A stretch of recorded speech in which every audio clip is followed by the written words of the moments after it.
മനസ്സിൽ പിരിമുറുക്കം ഉണ്ടാകുമ്പോൾ നിങ്ങളൊക്കെ എന്താ ചെയ്യുക? ഞാനെന്താ ചെയ്യാന്നറിയോ?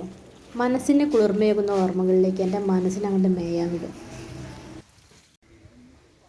ഇല്ലെങ്കിൽ ഒരു നല്ല യാത്ര പോവും, അല്ലെങ്കിൽ അമ്പലത്തിൽ പോവും. അതുമല്ലെങ്കിൽ പാട്ട് പാടിയിരിക്കുക, പുസ്തകം വായിക്കുക, ഇതൊക്കെയാണ് ഞാൻ ചെയ്യാറുള്ളത്.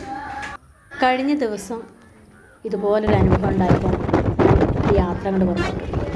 വീട്ടിലേക്കാണ്, ചേച്ചിയുടെ വീട്ടിലേക്ക് ഒരു യാത്ര പോകും. കണ്ടുമറന്ന വഴിയും കണ്ടുകൊണ്ടിരിക്കുന്ന വഴിയാണെങ്കിൽ പോലും അത് ഒന്ന് കാണുമ്പോൾ മനസ്സിലൊരു കുളിർമയാണ്, വല്ലാത്ത കുളിർമ. അങ്ങനെ ചേച്ചിയുടെ വീട്ടിലെത്തിയ സമയത്ത് ചേച്ചിയില്ലേ അവിടെ. ചേച്ചി പള്ളിത്തറ ശ്രീ കുഞ്ഞുഭഗവതി ക്ഷേത്രത്തിൽ പുനഃപ്രതിഷ്ഠയാണ്, അവിടേക്ക് പോയിരിക്കുകയാണ്. അപ്പം പള്ളിത്തറക്കാവിൽ ആണെന്ന് കേട്ടപ്പോൾ എനിക്കും പോകണം എന്നൊരു ആഗ്രഹം ഉണ്ടായി. കാരണം കുഞ്ഞുനാളിൽ ഒരുപാട് കാലം ആ ക്ഷേത്രത്തിൽ പോയിട്ടുള്ളതാണ്.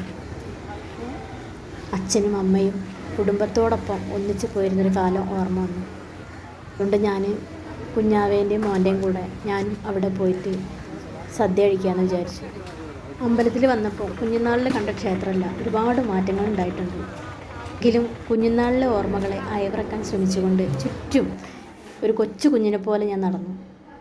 ഉള്ളിലേക്ക് എൻ്റെ അച്ഛനും അമ്മയും ചേച്ചിയും ചേട്ടനും കൂടി നടന്നിരുന്ന കാലത്തേക്ക് മനസ്സുകൊണ്ടൊരു മടക്കയാത്ര നടത്തിക്കൊണ്ട് ആ അമ്പലമാകെ ഞാനൊന്ന് ചുറ്റി നടന്നു കണ്ടു. എൻ്റെ ഉള്ളിലുണ്ടായ സന്തോഷം എങ്ങനെയാണ് പറഞ്ഞറിയിക്കേണ്ടത് എനിക്കറിയില്ലായിരുന്നു. ഒരുപാട് സന്തോഷം. ഭഗവതി എന്നെ അങ്ങോട്ട് വിളിച്ചതായിരിക്കാം. അപ്പോൾ ഇന്നത്തെ യാത്ര വെറുതെ ആയില്ല കേട്ടോ. മനസ്സിന് തൃപ്തിയായി, സന്തോഷമായി. ഓക്കേ.